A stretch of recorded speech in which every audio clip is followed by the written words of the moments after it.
Welcome sa The Lord of Stories podcast. Bali ngayon, nasa episode na tayo sa part 3 ng summary ng story ng Bible. So ngayon, magkakaroon tayo ng super summary ng crash course ng New Testament. So bago tayo mag-start dun sa summary ng part 3, which is tatapusin na natin hanggang Revelation, So mag-look back lang tayo ulit, yung recap lang ulit kung ano ba yung story so far na pinick up natin, So yun, bali kinreate nga ni Lord, 'di ba, na good yung mundo at ginawang partner yung mga tao to spread the blessings, 'di ba? Be fruitful and multiply. So tayo yung taga-alaga ng creation. Kaya nga lang, 'di ba, merong entity na nag-entice dun sa tao na mag-rebel kay God. So nagkaroon ng problema. So doon na-introduce yung death. So ngayon, 'di ba, may problem na tayo ng death. Tapos yung sin is kinukurap niya na yung creation. So nagkaroon ng mga curses between do sa pagtatrabaho ng man, sa panganganak ng babae, at doon sa creation mismo. And then makikita rin natin na nagkaroon ng wild scale ng rebellion yung mga spiritual beings, na talagang sinasama nila itong mga tao na to sa kanilang rebellion against God. So, syempre, hindi naman nila kayang malabanan yung God of the universe, di ba? So, ano yung gagawin nila? So, sirain yung pinaka-minamahal ni Lord, which is us, na kinreate niya in His image. So, yun, bali, nagkaroon ng wild scale na violence, tapos nireset ulit ni Lord, through Noah. So, nagkaroon ulit ng rebellion, doon sa Tower of Babel. Tapos ayun, pinaghati-hati ni Lord yung mga nations sa iba't ibang spiritual beings, So yung mga trabaho nun is i-guide back pabalik yung mga nations pabalik kay Lord. Pero baliktad yun nangyari. So of all of those nations, kumuha si Lord, sinet apart niya si Abraham para dito magsimula ulit yung plano niya, yung vehicle niya na i-spread yung blessing sa buong mundo. And it goes, yung lahi ng Israel, ayan, nagmula kay Abraham. So, napakawalan sila doon sa pagka-slavery nila sa Egypt at binigyan sila ng role na maging priest. So, ano ba yung role ng priest, di ba? So, mediator between God and man. So, buong Israel, yun yung trabaho nila. Kaya nga lang, nagkaroon ulit sila ng problema, So, nagkaroon ulit sila ng mga rebellion hanggang sa makapunta sila doon sa Promised Land. Tapos, nireject nila yung lordship ni Lord, Kaya nagkaroon sila ng mga human kings. Hanggang sa umabot sa part na gusto pagawan ng temple ni David si Lord, pero nireject ni Lord. Tapos, sinabi ni Lord na yung anak ni David yung magtatayo ng temple para sa kanya. At gagawan ni Lord ng house si David mismo. Okay, na kung saan yung magmumula doon yung king, na magre-reign forever and ever. Kaya nga lang, as the story goes by, si Solomon napunta na naman ulit sa idolatry, So, na under na naman sa powers ng mga evil spiritual being hanggang sa nahati yung kingdom ng Israel, northern tribe and southern tribe. Unang nasako yung northern tribe and then sumunod naman yung southern tribe. Then, dun sa part 2 ng story natin, bali, visit natin, yung judgment, okay, ng both humans and then dun sa spiritual beings. Kasi magkakaroon na ng disinheritance, yung mga spiritual beings na yun para mapakawalan itong mga nations na to para makapag-serve sila kay Lord. Tapos, at the same time, pinaramis rin ni Lord yung king na manggagaling dun sa line of David, na kung saan nga yung kaharian niya or yung, let's say, yung rule niya, diba, dun magbumula. Tapos, isa-isa rin natin nakita na magkakaroon ng pagkakaayos sa creation once na mag-rule itong king na to. Okay?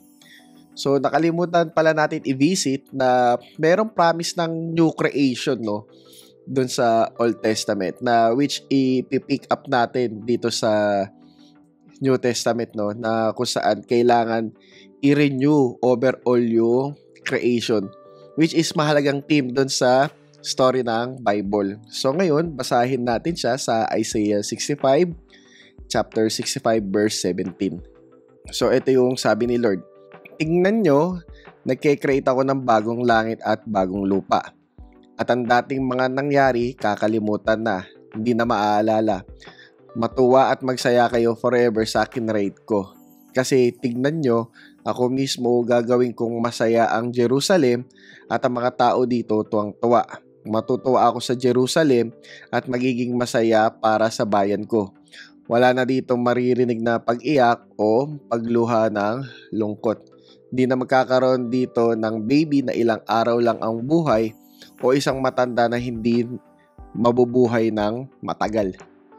So, parang bagong mundo na to, no? 'Di ba?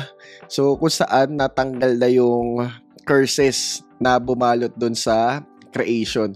So, nakikita natin, 'di ba, yung track ng biblical story, lalo na kung ano ba talaga yung salvation or redemption. So, medyo kakaiba siya compared dun sa mga shortly summarized na biblical story na natetel sa atin, no? So ngayon, tingnan natin na once na ma-pick up natin yung mga themes na yan dito sa New Testament. So magsisimula tayo kay Matthew.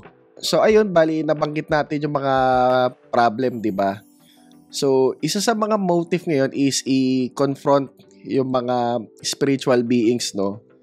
Kasi 'di ba, once na ma-confront yung spiritual beings, mawawalan sila ng powers, masasave ni Lord yung Israel. Kasi 'di ba, Israel yung naging vehicle ni Lord para spread yung blessings niya Pero yung Israel ngayon, 'di ba, sila yung mismo yung naging problema.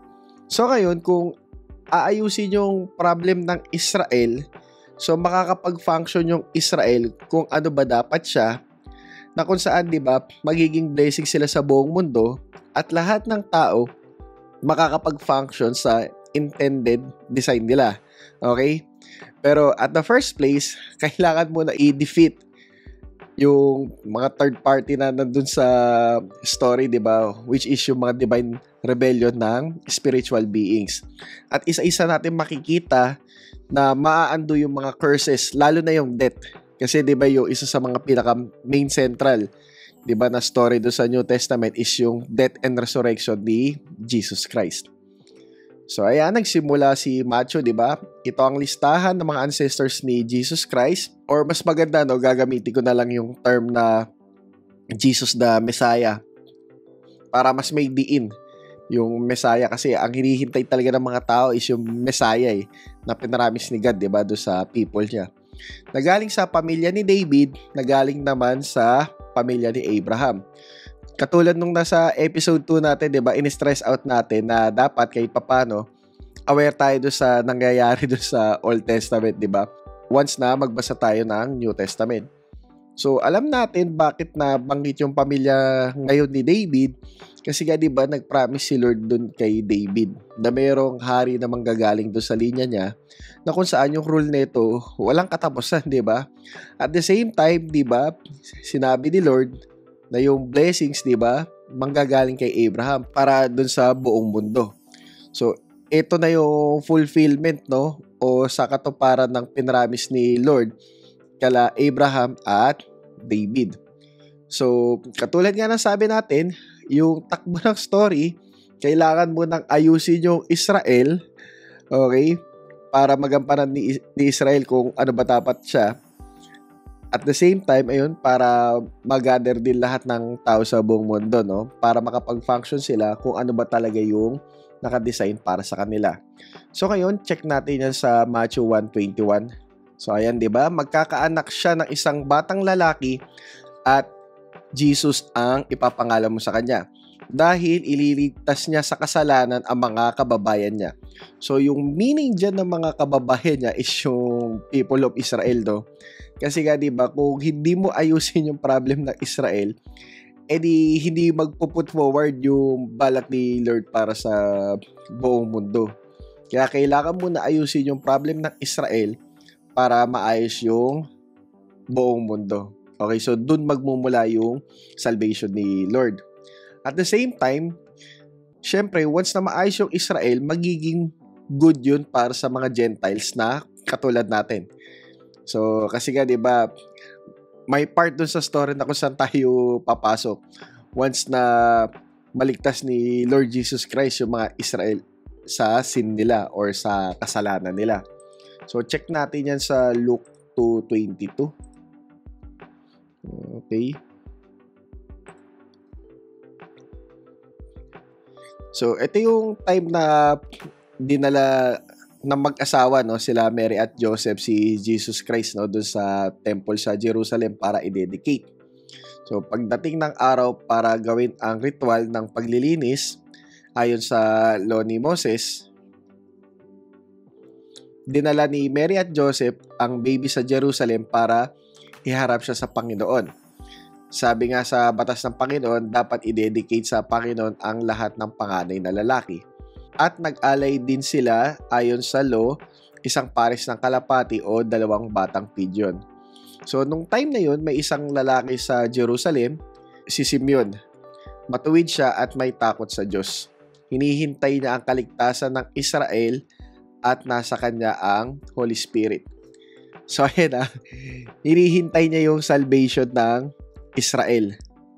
Kasi nga, di ba, once na masave yung Israel, magagampanan nga nila yung dapat na role nila eh. So, kung i-check natin, so sorry kung ginagawa ko tong shots na to, no? Kasi nga, di ba, parang kakaiba yung story na tinatel sa atin eh. Yung hindi nakasunod sa batas, tas punta ka na sa impyerno, di ba? Tas yung parang pinaka-salvation is yung dapat mapunta ka sa langit. Pero pag nag-pay attention tayo doon sa kung ano ba talaga yung story na tinatel ng Bible, iba yung yung sinasabi. Iba yung maniobra nung salvation eh. So dito nakikita natin kung ano ba talaga yung pinaka-story. So yun, bali katulad nga ng sabi ko, 'di ba, hindi nagagawa ng justice sa ganitong summarize. So ayan, hopefully na bigyan tayo ng mahabang buhay ni Lord, 'di ba? Para once na masimulan natin ang Genesis, hindi ko alam ko ilang taon yung aabutin hanggang sa makaabot tayo ng Revelation. So, sinabi sa kanya ng Holy Spirit na hindi siya mamamatay hanggat hindi niya nakikita ang pinangakong Mesaya ng Panginoon. Ginaid ng Holy Spirit si Simeon at pumasok siya sa temple nang pinresent ni na Mary at Joseph ang batang Jesus sa temple ayon sa requirement ng law. Kinarga ni Simeon ang bata at nagpasalamat sa Diyos. Panginoon, pwede na po ako mamatay ng payapa kasi natupad na ang promise niyo sa inyong lingkod. Nakita ko mismo ang kaligtasang ginawa mo na hinanda mo sa harap ng lahat ng mga bansa. So, di ba hinihintay niya yung kaligtasan ng Israel? Pero yung salvation na yun is para sa lahat ng bansa. Isang ilaw na nagpapakita ng kalooban mo para sa mga Gentiles. Kasi nga, di ba, sa Genesis pa lang, ang pinaka-intent ni Lord is i-bless lahat ng tao. Kaya niya kinuha si Abraham, di ba? Para ma-bless ang lahat. So, ayun nga yung problema eh. Yung kinuha niyang group of people na maging vehicle ng blessing niya, yun yung naging problema. Okay? So, kailangan niyang i-save itong mga to, di ba? Para kahit papano, ma-save din ang mga Gentiles. So, ayan, nakikita na natin na nagwo-workout na yung salvation ni Lord, no? So, isa-isa na nagmamaterialize dun sa New Testament. So, ngayon, di ba, isa sa mga problema natin is yung problem of evil spiritual beings na nagkokos sa mga tao na lumayo kay Lord na ma-entice sila na mag-sin. So, yun ay idolatry. So, ngayon, check natin, no, na yung mundo is in the power of sin. So, sa Luke, okay, so check natin to. So, ito na yung after ng baptismal ni Jesus Christ, no, tinempt siya ni Satan. So, dinala siya ng devil sa mataas na lugar at mabilis na pinakita sa kanya ang lahat ng kaharian ng mundo. Sabi niya, ibibigay ko sa iyo ang lahat ng kapangyarihan at lahat ng kayamanan na to. Binigay sa akin yan lahat ng yan. So, kailan nangyari yun? No? Yung parang binigay lang sa kanya. So, kaya pwede ko rin ibigay kung kanino ko gusto. Kung sasambahin mo ko, ibibigay ko sa iyo ang lahat ng yan. Sabi sa kanya ng devil. Sumagot si Jesus, sinasabi sa scripture, ang Panginoon mong Diyos ang sambahin mo at siya lang ang pagsisilbihan mo. So, hindi sinabi ni Lord, no? Or ni Jesus na mali, hindi naman ikaw yung may-ari niyan eh. Ang tatay ko may-ari niyan eh. So, iba yung sinagot niya, di ba? Kasi isa sa magiging motive ng team is yung disinheritance nga, di ba? Na itong devil na to, mai-strip off. Okay? So, once na matalo sila, di ba? So, mawalan na sila ng powers dun sa mga hawak nila, di ba? Para yung mga tao makakapagbalik loob na kay Lord. So, makikita natin yung motive nung once na nasa offense mode na, no, yung Kingdom of God dun sa Matthew 6:18. Pero sad to say, no, medyo nakakalungkot yung yung translation ng Pinoy version dito. Okay, yung kinonfess ni Peter na si Jesus Christ yung Messiah, di ba? Tapos nag-reply si Jesus Christ.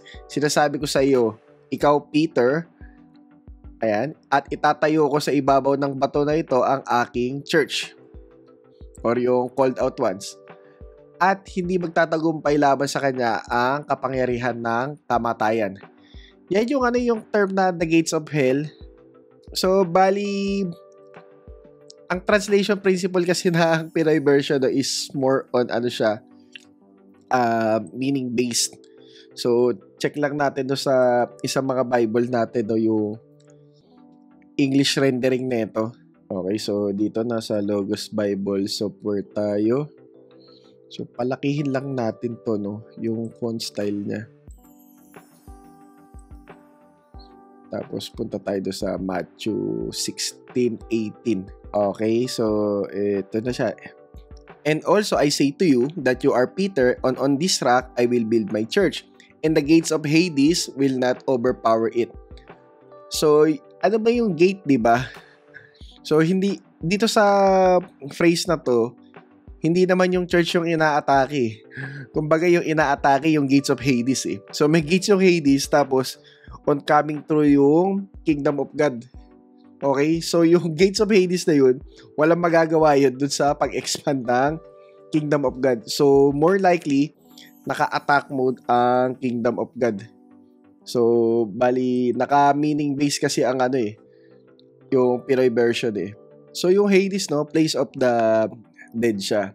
So, kaya, di ba, nasa attack mode na yung Kingdom of God. So, may strip off na si Satan ng power niya. Which, makikita natin yan dun sa Luke 10, no?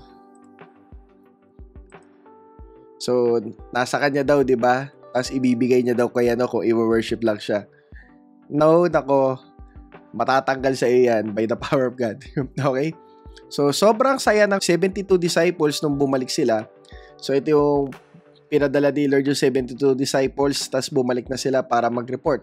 So, sabi nila, Lord, kahit po ang mga demonyo sumusunod sa amin pag inutusan namin sila sa pangalan mo. So, di ba isa sa mga problem na na-explore natin dun sa Old Testament is yung mga evil spiritual beings.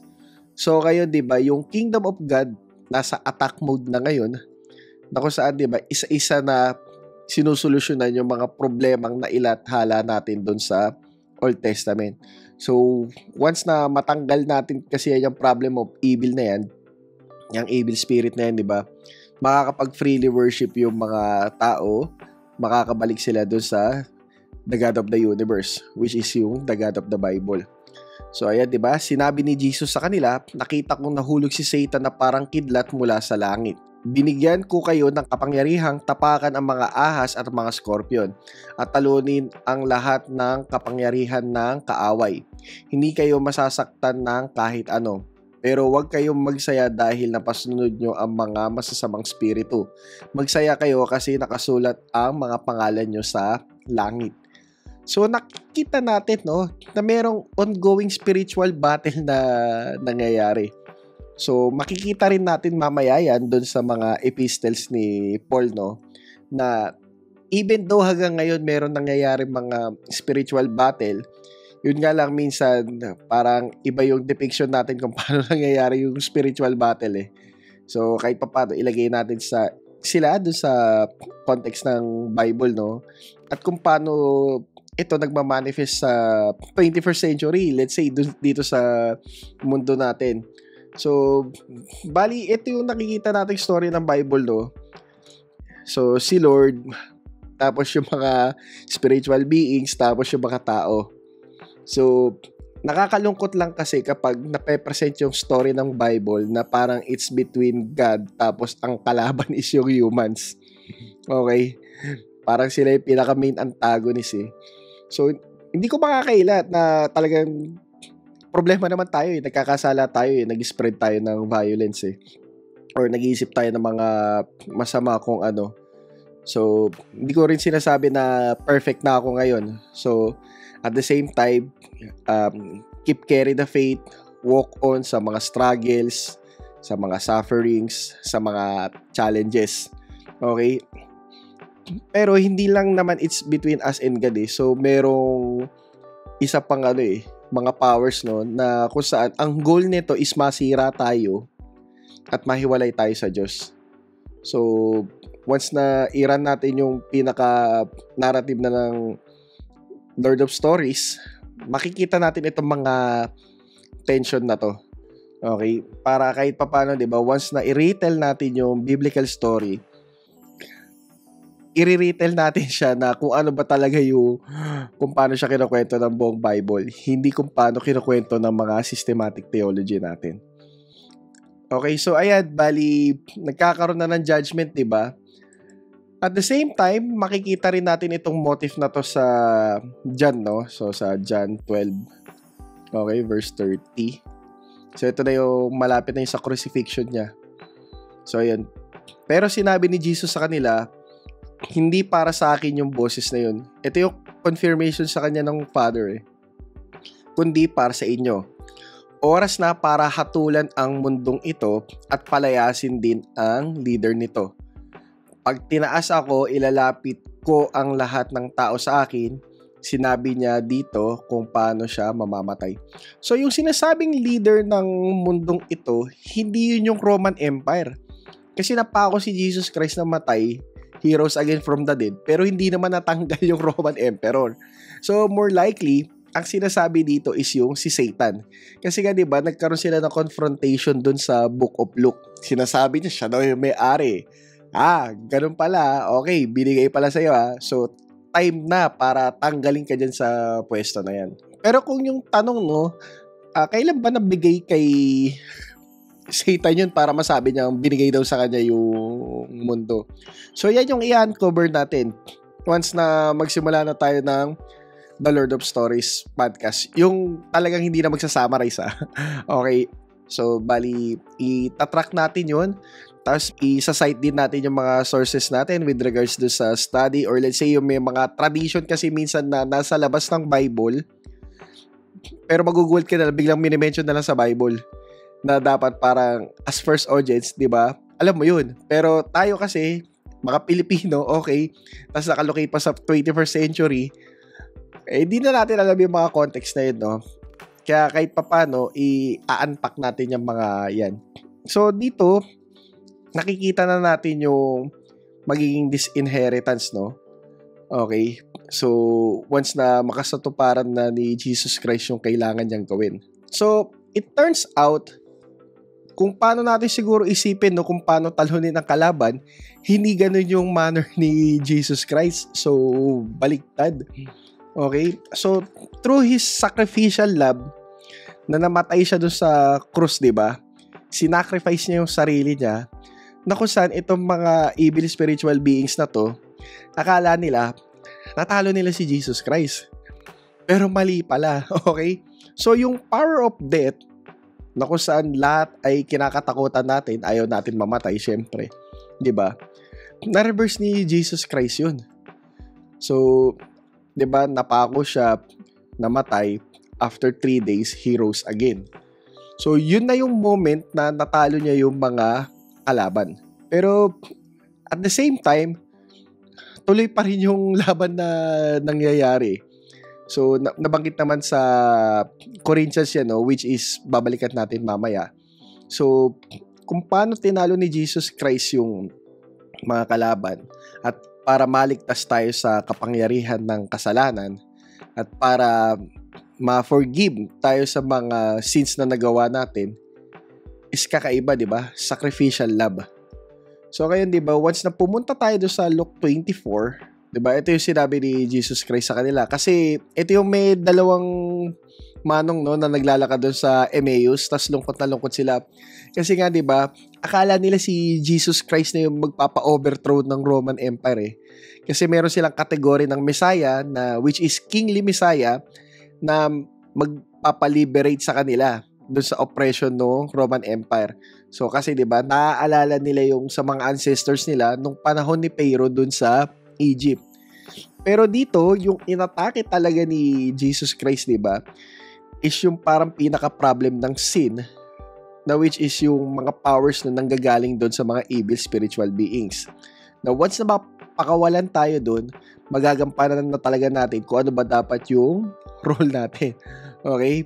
So ayan, sinabi ni Jesus Christ sa kanila, dapat matupad ang lahat ng tungkol sa akin sa mga sinulat sa Law ni Moses, sa prophets at sa Psalms. Kaya nga, di ba, ina-advocate natin na mas basahin natin yung Old Testament.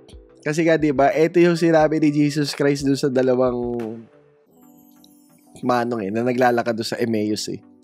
So kung hindi natin to alam, edi clueless tayo, di ba, bakit siya nag-appear at kung ano ba talaga yung sinosolve na problema, di ba? So ayan, bali dito makikita natin na yung problem of death, tapos yung problem ng spiritual beings, kahit papaano, di ba, na-take care na ni Lord. So yung death, nakita na natin yung reversal ng death.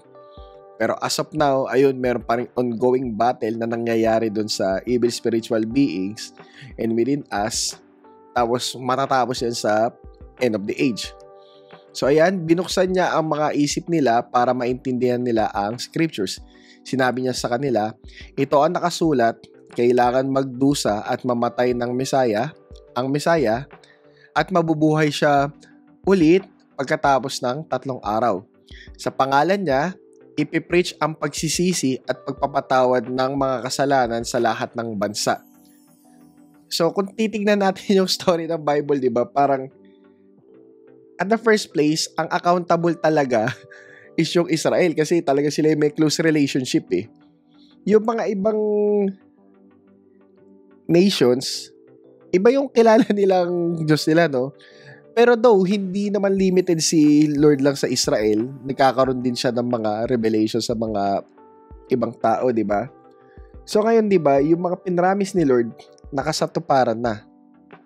Kaya ngayon, di ba, ayan, pinipreach natin na yung pagsisisi at pagpapatawa, di ba, is na-offer na sa lahat ng bansa since yung problem doon sa Israel is nagawa na ng paraan ni Lord. So kung ang tanong is 100% ba, yan yung question na ihahag na lang muna natin. Pero at the same time, di ba, nakita natin na na-reverse niya yung curse of death. So yan, bali, witness kayo ng mga bagay na ito. Ipapadala ko sa inyo ang pinangako ng tatay ko, which is yung the Holy Spirit. Kaya magstay lang kayo dito sa city hanggang sa mabalot kayo ng kapangyarihan na galing sa langit. So, once na na-witness nila yung resurrection na yun, di ba? Nag-come up lahat ng mga pinaramis ni Lord sa kanila sa Old Testament. Kumbaga, ito na. Maayos na din yung mundo. Maayos na tayong mga Israel. Wala namang o-oppress sa atin. Kasama lahat yun, di ba? Tapos may babalik na tayo dun sa lupang pinangako, di ba? Kumbaga, makakabalik na rin ang mga Northern tribe. Kasi Southern tribe pa lang yung halos nakabalik that time, eh. Tapos, di ba, ito na yung pinadala ni Lord na hari na naggaling sa line of David. So, marirebuild na ulit yung kingdom of God o yung kingdom of Israel. Di ba? Kaya yun yung part ng story na mapipick up natin, no? Okay? So, doon nila pipick upin, eh, na ito na talaga yun. So, babalik na ulit tayo sa dati, maayos na ulit ang lahat. Kaya nga, di ba, tinanong nila si Jesus Christ, Kasi kumbaga, this is the moment, di ba? Ang tagal namin naghintay, 400 years na, di ba?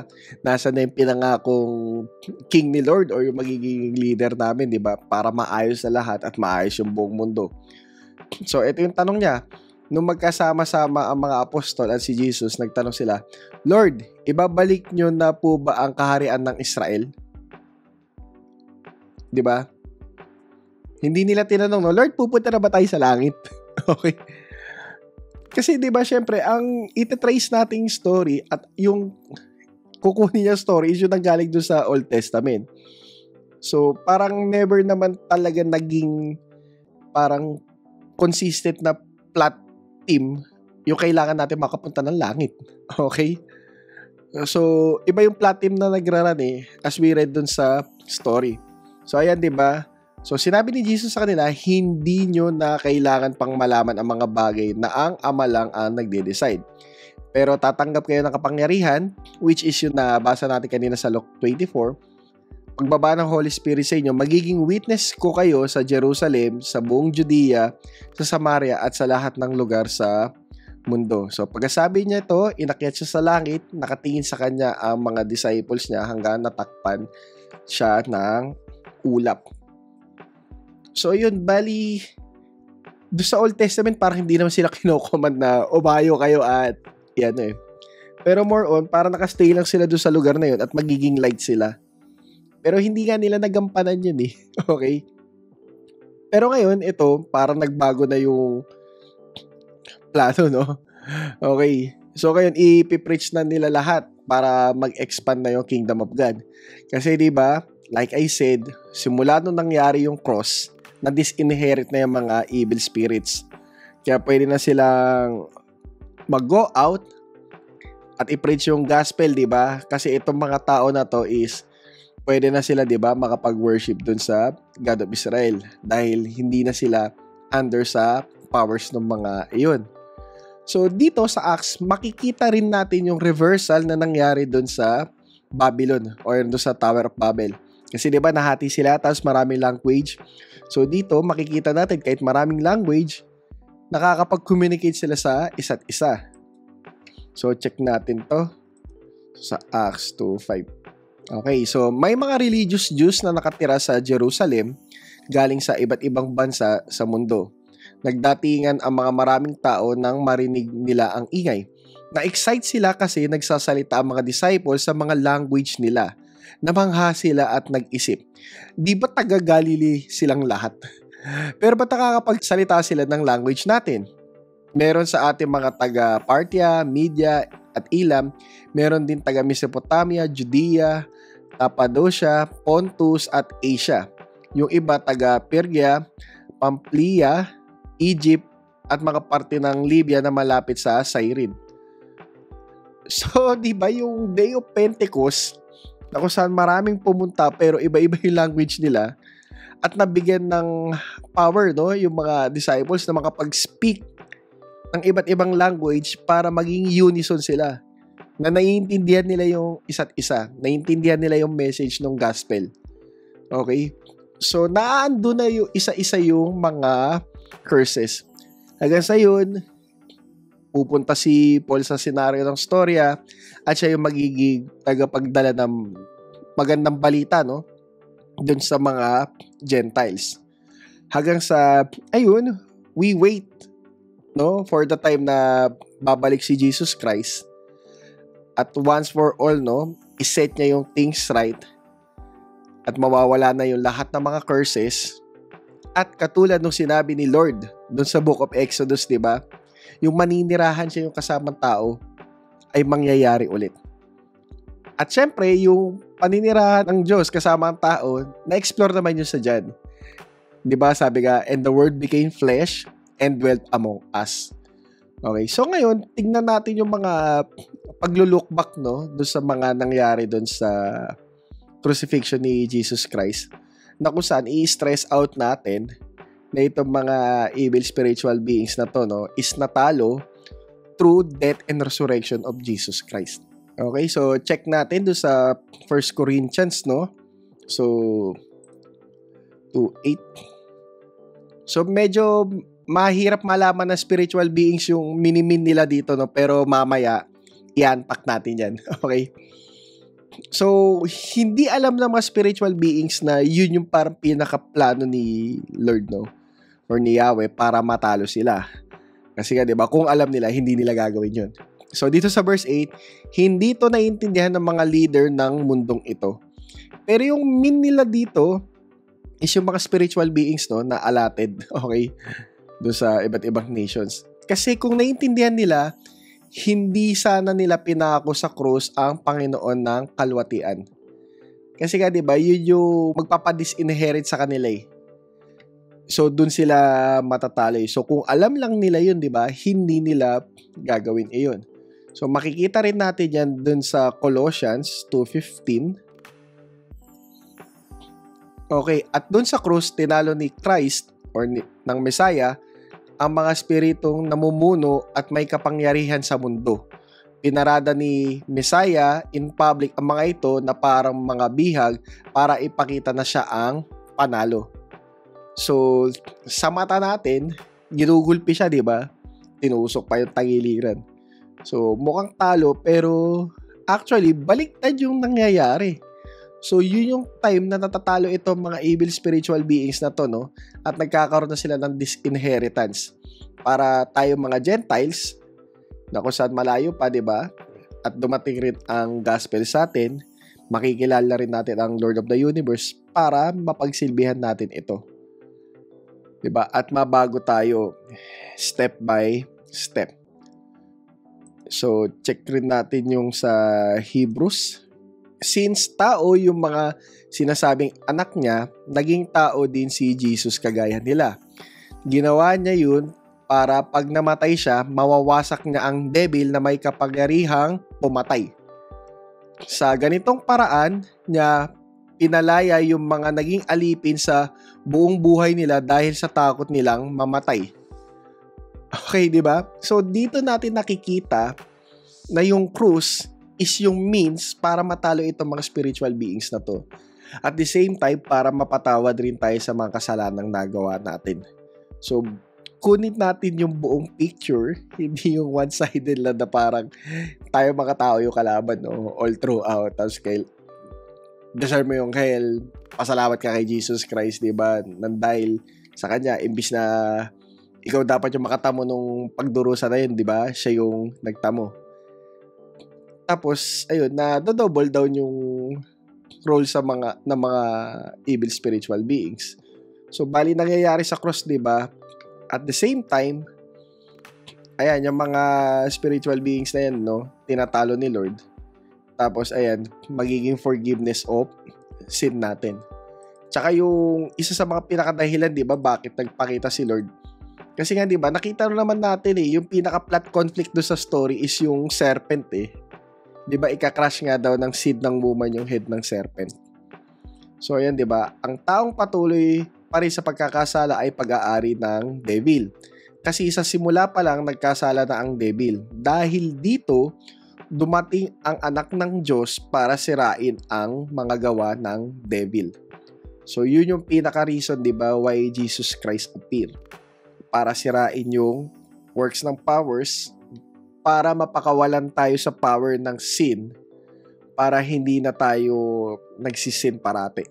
At mas makakapag-serve na tayo dun sa God of the Universe. Okay? Pero at the same time, parang namomoblema tayo, di ba? Ba't parang ganon? Puro conflict pa rin sa mundo, pasama ng pasama yung tao. Well, ganun talaga. Nabanggit rin siya sa New Testament, no? Pero kahit papano, nakikita natin yung redemption. So, more on, ang redemption is pag-isahin, no? Ulit.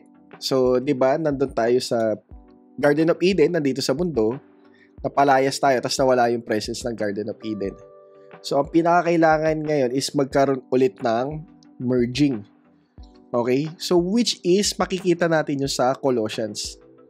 So, more likely, ang redemption is holistic. Hindi lang yung parang tayo, tapos para makapunta agad sa langit, di ba? So, hindi siya ganoon. So, basahin natin to So si Christ ang image ng Diyos na hindi nakikita. Siya ang panganay na anak at higit siya sa lahat ng nilikha. Sa tulong niya, nilikha ng Diyos ang lahat ng bagay sa langit at sa lupa.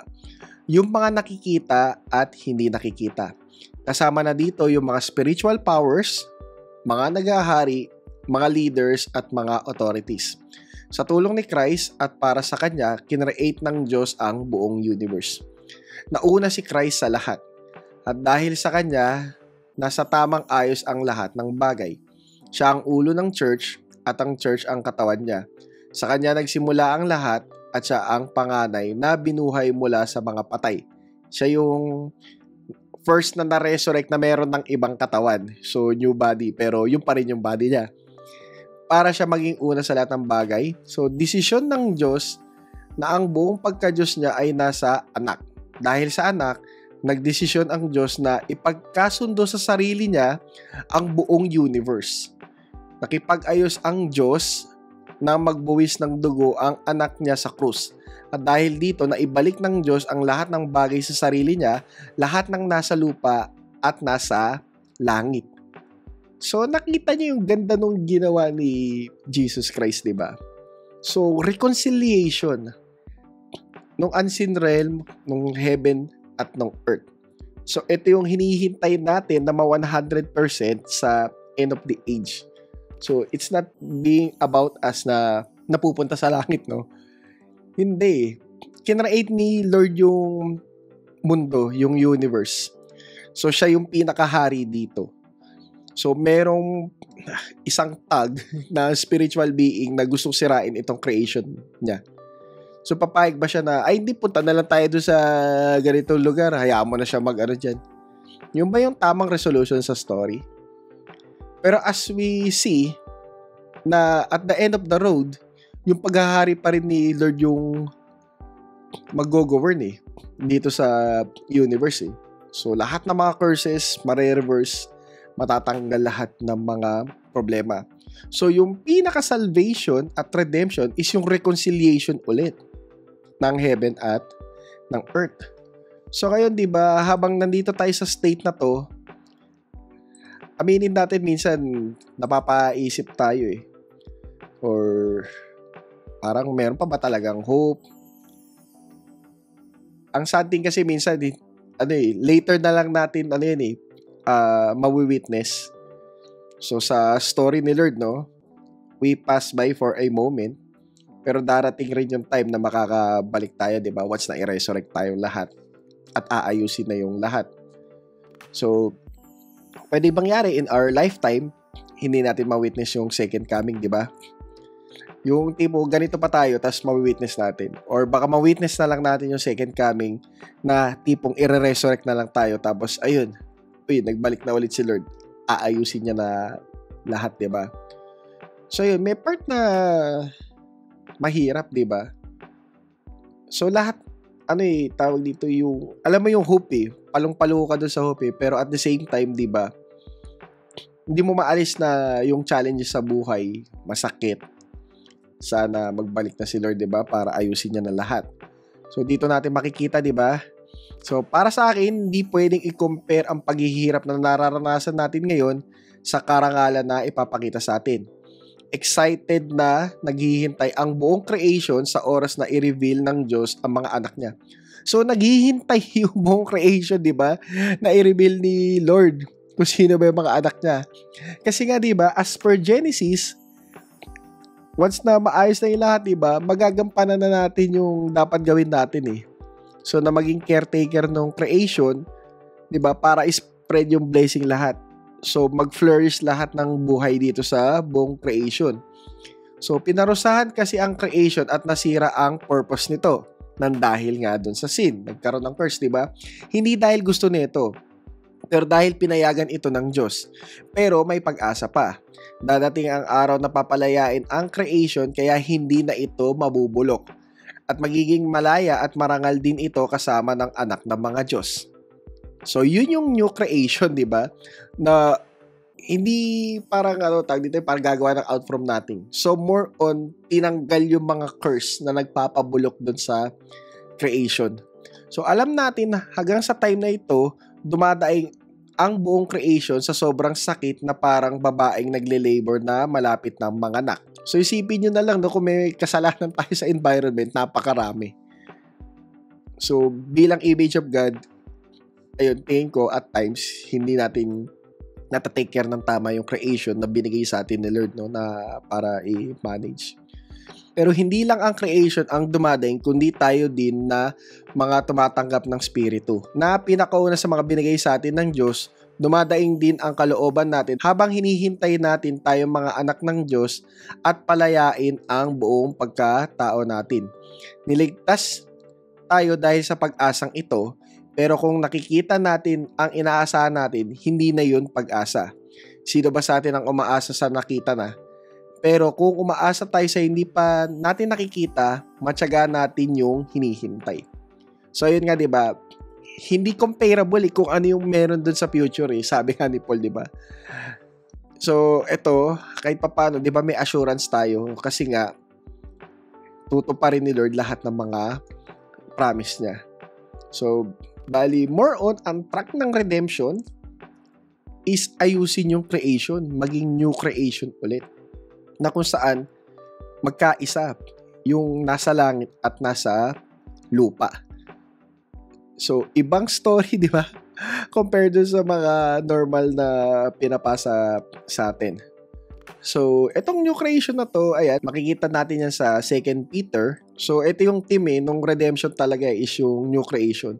Pero hinihintay natin ang pinangako ng Diyos, ang bagong langit at bagong mundo.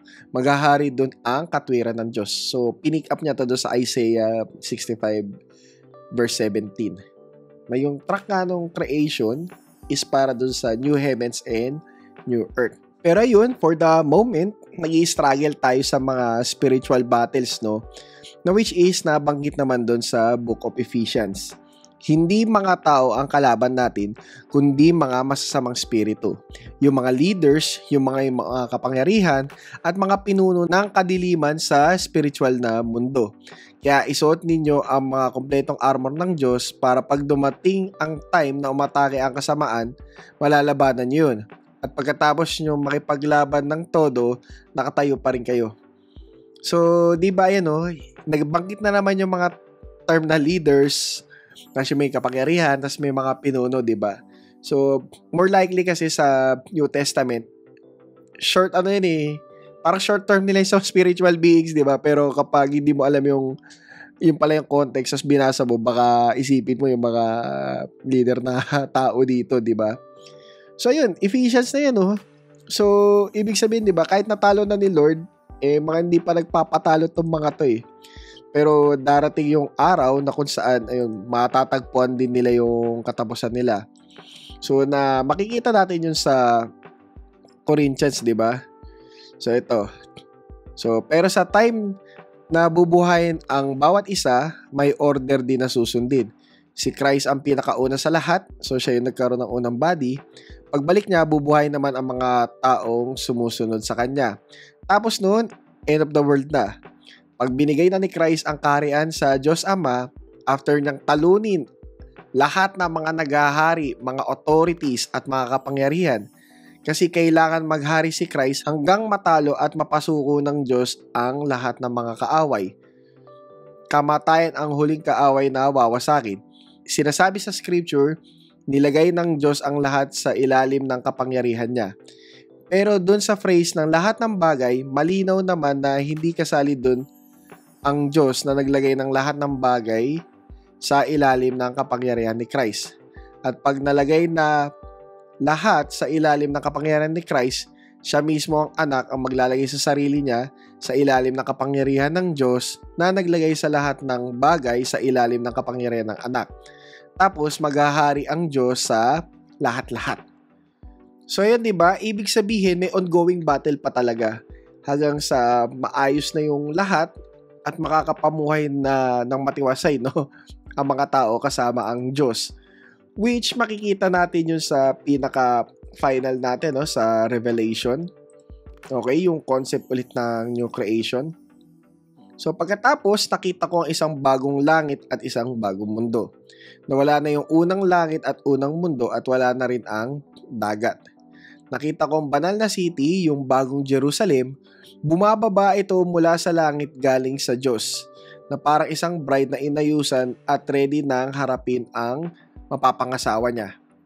So sinabi ni John na yung bagong Jerusalem nakikita niyang bumababa sa langit.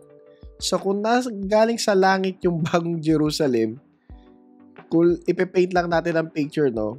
So sabi natin literal or metaphorical to or allegory, whatever. So may kinakatayuan si John na malamang hindi langit yun. Kasi dinidescribe niya kung saan nanggagaling yung yung bagong Jerusalem galing sa langit eh. E di ibig sabihin, di ba, wala siya sa langit, okay? So nandun siya sa bagong mundo na wala ng curse, okay? May narinig akong malakas na boses na galing sa tronong sabi, tignan nyo, nasa mga tao na ang tahanan ng Diyos. Mamumuhay siyang kasama ng mga tao at sila ay magiging bayan niya. Siya mismo ang makakasama nila at magiging Diyos nila. Pupunasan niya ang bawat luha sa mga mata nila at mawawala na ang kamatayan. Wala na rin pagluluksa o pag-iiyak o paghihirap kasi wala na ang mga dating bagay.